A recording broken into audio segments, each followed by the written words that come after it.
Good morning, friends. Today we are going to start chapter number 6, molecular basis of inheritance. Under this chapter, we are going to study structure of DNA. So let's start. DNA discovery. So this is the information about structure of DNA discovery. So DNA was first observed by a German biochemist named as Friedrich Miescher. Friedrich Miescher ने इसको सबसे पहले observe किया in 1869. But for many years researchers did not realize the importance of this molecule. काफ़ी साल तक इसके importance के बारे में कुछ ज़्यादा नहीं जुटा पाए जो साइंटिस्ट थे वो. It was not until 1953. अब 1953 में जेम्स वाटसन और फ्रेडरिक क्रिक, ठीक है, साथ में जनरली इनका नाम नहीं लिया जाता है, ये रोसलिंड फ्रैंकलिन इनका नाम जनरली जब हम बात करते हैं स्ट्रक्चर ऑफ डीएनए तो हम वाटसन और क्रिक के बारे में ही बात करते हैं, ठीक है. तो ये भी इनका भी नाम यहाँ पर जुड़ा हुआ है, ये विल्किंस का नाम भी जुड़ा हुआ है, ठीक है. Figure out the structure of DNA, ठीक है, इन्होंने डीएनए के स्ट्रक्चर को फिगर आउट किया जो कि एक डबल हेलिकल स्ट्रक्चर था and which they realize could carry biological information. और उसके बाद फिर इन्होंने इसको एक्सप्लेन किया कि ये मॉलिक्यूल जो है, this molecule is responsible for carrying a biological information from one generation to another generation. तो इसके पहले कि हम इसके स्ट्रक्चर पर जाते हैं, थोड़ा सा इसका कंपोजिशन क्या होगा उसके बारे में डिस्कस करते हैं. आइए.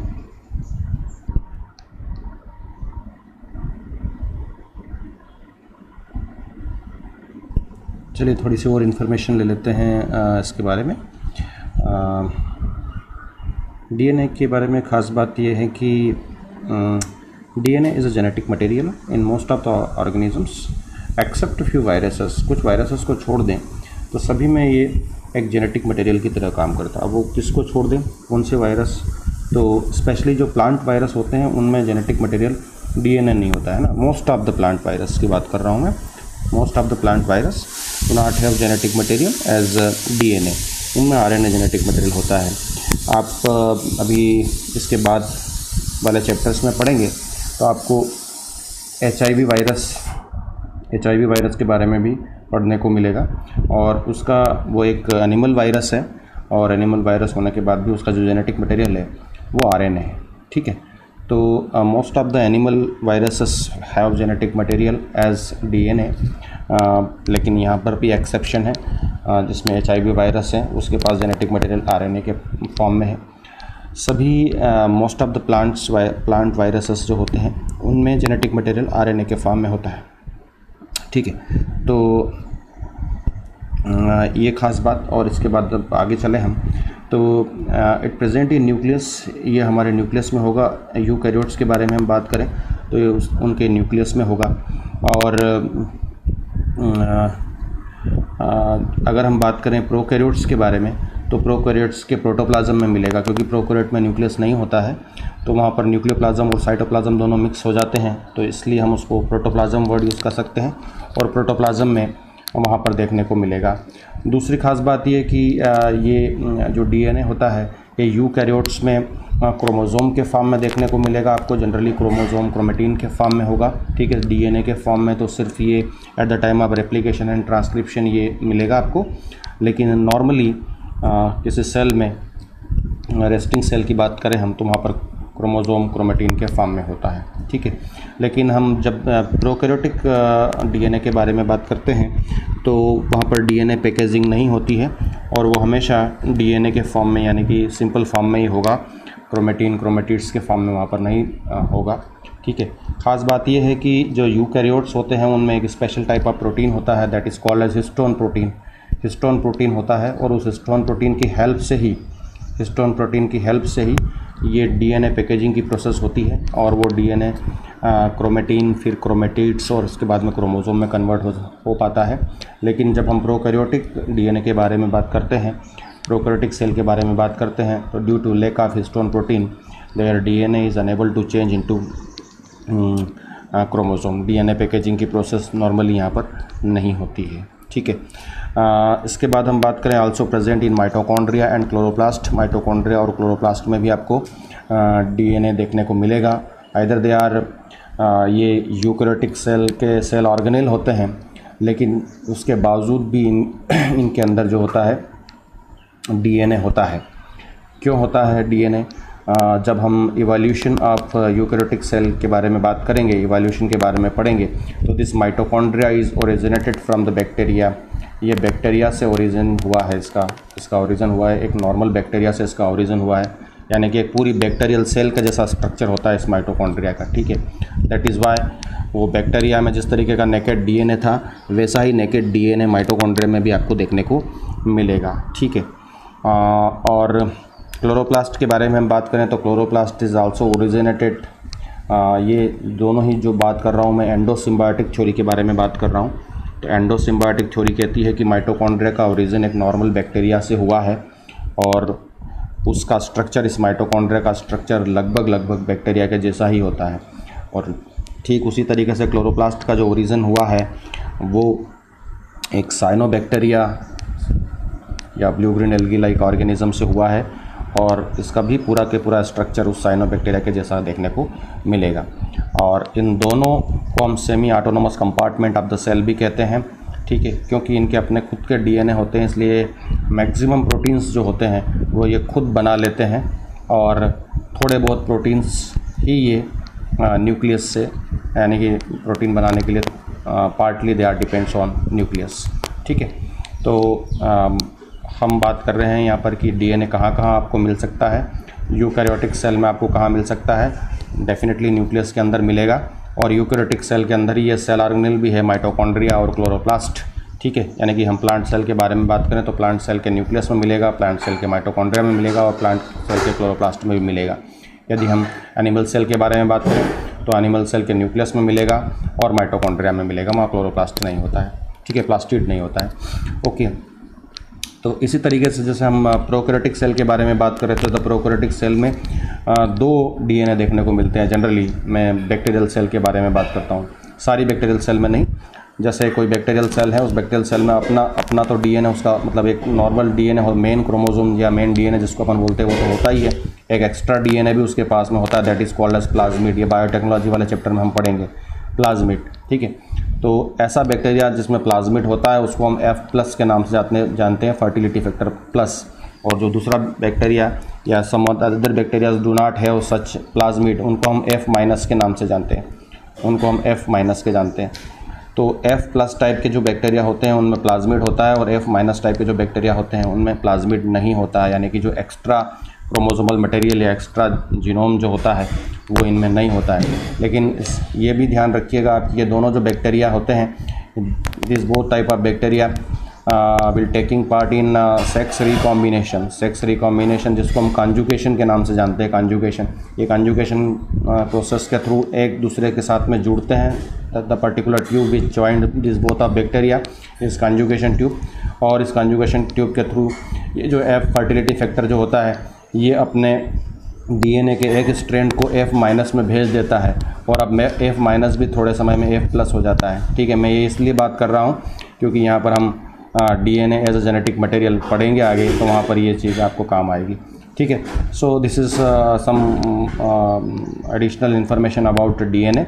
चलिए आगे और चलते हैं और डिस्कस करते हैं इसके बारे में। तो हम डीएनए के स्ट्रक्चर के बारे में हम बात करें तो डीएनए जो होता है ये एक पॉलीन्यूक्लियोटाइड है। क्या है? पॉलीन्यूक्लियोटाइड। ठीक है, अब मैं इसको शॉर्ट लिख रहा हूँ, आप इसको फुल कर लीजिएगा। पॉलीन्यूक्लियोटाइड होता है और पॉलीन्यूक्लियोटाइड जो हैं वो रिपीटिंग यूनिट ऑफ न्यूक्लियोटाइड है। रिपीटिंग यूनिट ऑफ पॉलीन्यूक्लियोटाइड मतलब डीऑक्सीराइबोज न्यूक्लियोटाइड। ठीक, deoxyribose polynucleotide and deoxyribose nucleotide. और ये जो डीऑक्सीराइबो न्यूक्लियोटाइड्स होते हैं they are consist by this two things, ये दो चीज़ों से मिलके बनते हैं। कौन कौन सी दो चीज़ें हैं? एक तो है फास्फोरिक एसिड, और जो दूसरा होता है वो पेंटोज शुगर होता है। Phosphoric acid and second one is nucleoside, है ना, nucleoside. Second one is nucleoside. चलिए इसको इरेज कर देते हैं, न्यूक्लियोसाइड। तो न्यूक्लियोसाइड अब न्यूक्लियोसाइड जो होता है एक सिंगल न्यूक्लियोसाइड, ये दो चीज़ों से मिलके बनता है। एक तो है पेंटोज शुगर होता है, ठीक। और पेंटोज शुगर का अगर हम डीएनए के लिए फार्मूला कहें तो C5H10O4, ये इसका फार्मूला होगा पेंटोज शुगर के लिए, ठीक है। और पेंटोज शुगर के अलावा जो दूसरी चीज़ होती है इसमें, वो होता है nitrogenous base nitrogenous base pair, ठीक है, नाइट्रोजनस बेस को हम फिर दो टाइप में क्लासिफाइड कर सकते हैं। एक तो होता है प्यूरिन्स और दूसरा होता है पायरेमिडिन्स। आप इसको कंटिन्यूसली अपने नोट्स में कंटिन्यूसली लिखते रहिएगा, इस तरीके से कन्वर्ट मत, मतलब ऐसे डाइवर्ट मत करिएगा, क्योंकि मेरे पास तो स्पेस नहीं है, इसलिए मैं इस तरीके से लिख रहा हूँ। तो प्यूरिन्स एंड पायरेमिडिन्स, ठीक है। ये प्यूरिन्स का जब स्ट्रक्चर आप देखेंगे तो ये हेट्रोसाइक्लिक बायोसाइक्लिक कंपाउंड्स दिखेंगे आपको, यानी कि जब इनका स्ट्रक्चर आप देखेंगे तो इसमें दो रिंग दिखेगी आपको, एक हेक्सागोनल रिंग दिखेगी और दूसरी पेंटागोनल रिंग दिखेगी इसमें, ठीक है। इस तरीके का स्ट्रक्चर आप देखेंगे प्यूरिन्स में, लेकिन पायरेमिडिन में जो है वो सिर्फ एक हेक्सागोनल रिंग ही दिखेगी पायरेमिडिन्स में आपको। तो प्यूरिन्स जो होते हैं इनको फिर हम फर्दर दो टाइप में देख सकते हैं प्यूरिन में, एडिनिन और ग्वानिन, ठीक। और पायरेमिडिन में फिर हम दो तरीके के स्ट्रक्चर देखेंगे, थायमीन एंड साइटोसिन।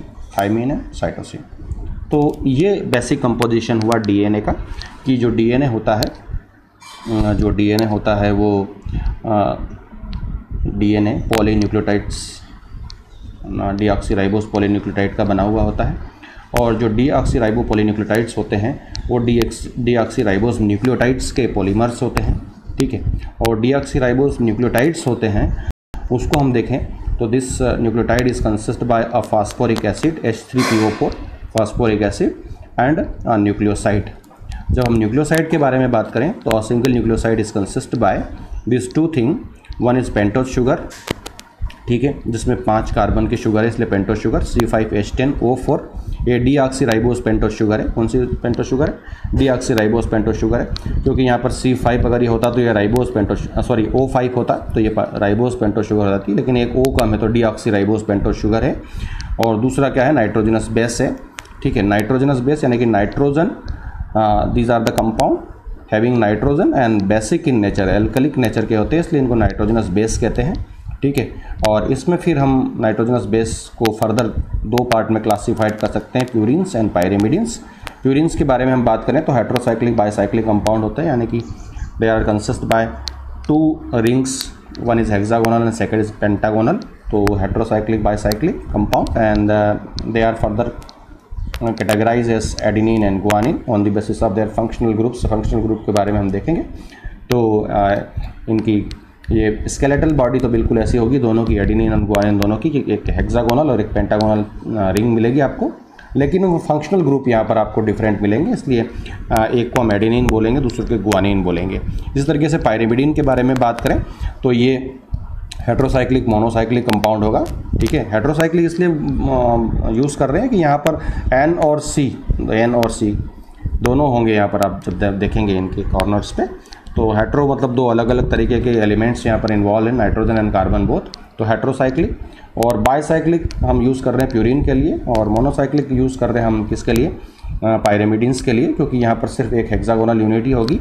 और ऑन द बेसिस ऑफ ये स्केलेटन बॉडी तो यहाँ पर भी थायमीन और साइटोसिन की एक जैसी ही होगी, लेकिन उनके फंक्शनल ग्रुप यहाँ पर जो लगे होंगे वो अलग अलग हैं, इसलिए एक को हम थायमीन बोलेंगे और दूसरे को साइटोसिन बोलेंगे। So this is overall we can say composition of DNA.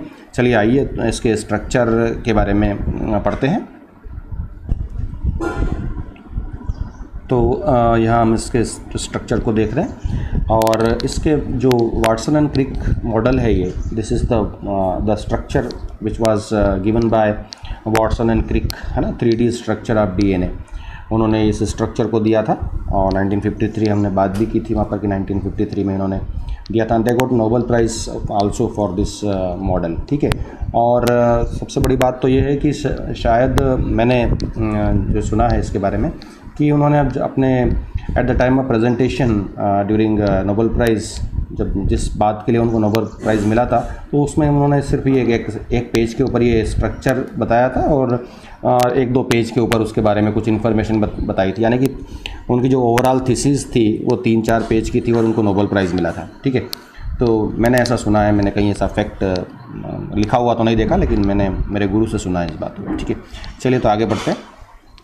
तो DNA के बारे में जो फैक्ट है वो फैक्ट क्या है कि ये एक डबल हेलिकल स्ट्रक्चर है। सबसे पहले तो आप ये ध्यान रखिएगा, DNA is a double helical structure, लेकिन ये सभी जगह पर आपको डबल हेलिकल नहीं दिखेगा।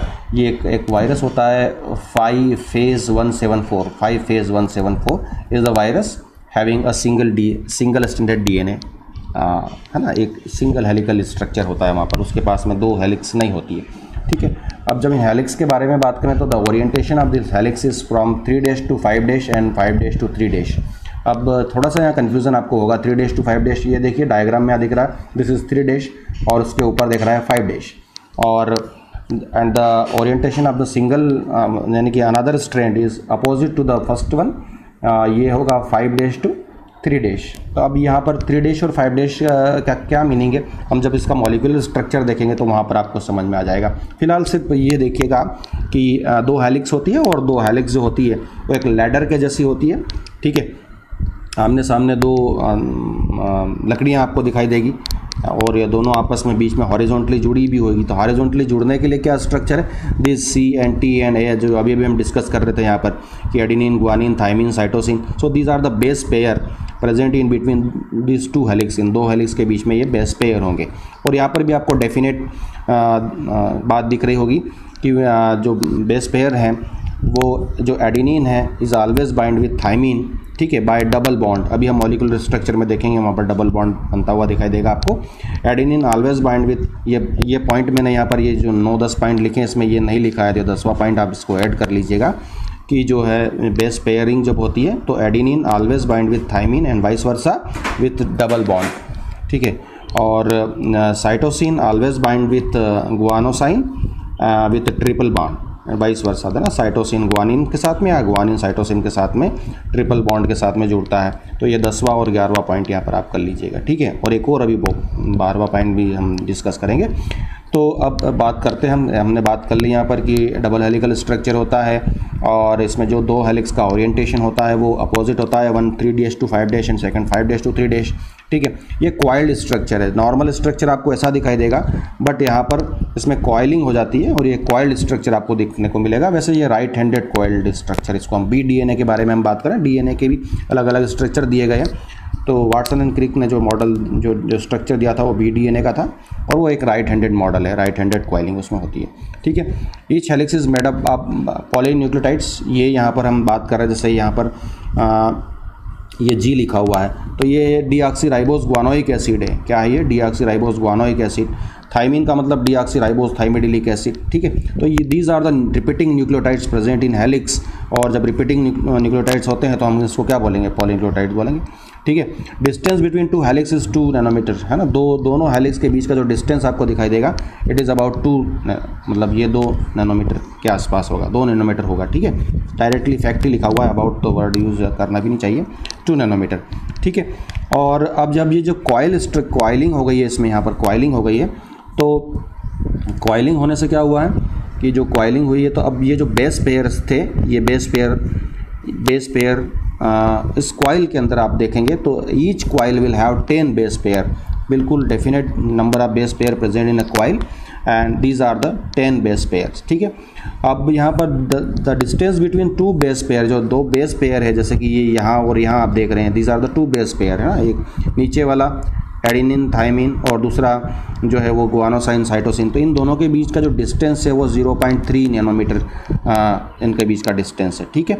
तो अब सीधी सी बात ये हो गई कि दो बेस पेयर के बीच का डिस्टेंस कितना हो गया, इतना हो गया 0.34 नैनोमीटर, है ना। और एक कॉइल के अंदर कितना बेस पेयर है, 10 बेस पेयर। तो जब इसको आप मल्टीप्लाई करेंगे इससे, तो जो कॉइल का साइज़ है वो निकल के आएगा 3.4 नैनोमीटर, ये कॉइल का साइज़ है, ठीक है। ये बिल्कुल, ये फैक्ट कभी नहीं भूलना है आपको, ये 2 नैनोमीटर इन दोनों के बीच का। अब आप कहेंगे कि ये यहाँ तो डिस्टेंस 2 नैनोमीटर कहाँ, यहाँ नहीं दिख रहा है आपको यहाँ। तो ये आप जो स्ट्रक्चर देख रहे हैं 2D स्ट्रक्चर देख रहे हैं, तो 2D स्ट्रक्चर में क्या है कि दोनों हेलिक्स आपको ओवरलैप करती हुई दिखाई दे रही है, लेकिन यहाँ पर बीच में जो ये नाइट्रोजनस बेस पेयर बंधे हुए हैं, तो सीधी सी बात ये है कि जब इसको आप कॉइल कर देंगे तब भी इन बेस पेयर की जो हॉरिजॉन्टल लेंथ है ये तो मेंटेन ही रहेगी ना। तो ये लेंथ जो है ये 2 नैनोमीटर है। तो they always maintain the helix, दोनों अपोजिट हेलिक्स के बीच का जो डिस्टेंस है वो 2 नैनोमीटर हमेशा मेंटेन रहेगा। वो लेडर फॉर्म में भी दिखेंगे तब भी दिखेगा और कॉइल फॉर्म में भी वैसा ही दिखेगा आपको, ठीक है। और 4 type of base pairs are present. Nitrogenous bases जो होते हैं वो 4 होते हैं, एडेनिन, गुआनिन, थाइमिन, साइटोसिन। जो एडेनिन होता है ये हमेशा थाइमिन के साथ में डबल बॉन्ड से पेयरिंग करता है, या थाइमिन जो होता है वो एडेनिन के साथ में डबल बॉन्ड के साथ पेयरिंग करता है। साइटोसिन जो होता है वो गुआनिन के साथ में ट्रिपल बॉन्ड से पेयरिंग करता है, एंड वाइस वर्सा, ठीक है। अब यहाँ पर हम बात करें तो एक स्पेशल बात ये कह सकते हैं कि जैसे जितने एडिनोसिन होते हैं उतने ही थाइमिन होंगे डीएनए में, आप देख सकते हैं इस स्ट्रक्चर में, आप काउंट करके देख लीजिएगा, ठीक है। और जितने गुआनिन होते हैं उतने ही साइटोसिन होंगे, यानी कि A+G/T+C = ऑलवेज 1, ये हमेशा 1 ही होगा आपका, ठीक है। ये जितना प्यूरिन्स होंगे उतने पायरिमिडिन्स यहाँ पर होंगे, ठीक है। So this is the structure of DNA which was proposed by Watson and Crick and they got Nobel prize for this structure, ठीक है। और इसके बाद में जो हमारे मेडिकल साइंस में बहुत ज़्यादा चेंजेस आए, ठीक है, जब हम जीनोम के बारे में जानने लगे तो बहुत सारी इन्फॉर्मेशन आई, और उसके बाद ही जो जेनेटिक्स, जो मॉडर्न जेनेटिक्स आज का है वो इसी के बाद डेवलप हुआ है, ठीक है। तो चलिए इसके बाद और थोड़ा सा जो इसका मॉलिक्यूलर स्ट्रक्चर है जिसके बारे में हम बात कर रहे थे उसको और देख लेते हैं एक बार, थोड़ा और क्लियर हो जाएगा, ठीक है। तो ये इसका मॉलिक्यूलर स्ट्रक्चर है जो आप देख रहे हैं यहाँ पर। आप देख सकते हैं इसमें कि ये जो है,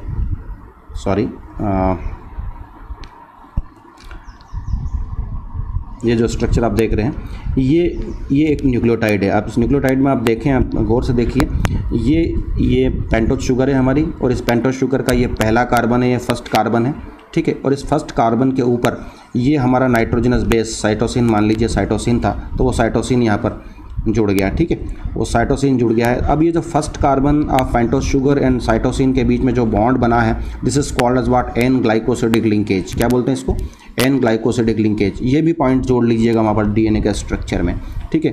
तो यहाँ पर अभी हम 3 तरीके के बॉन्ड्स के बारे में बात करते हैं। The bond is present in between nitrogenous base pair and pentose sugar, ठीक है, is called as glycosidic bond. और ये कहाँ पर होगा, ये first carbon of pentose sugar के फर्स्ट कार्बन के बीच nitrogenous base pair always bind with first carbon of pentose sugar,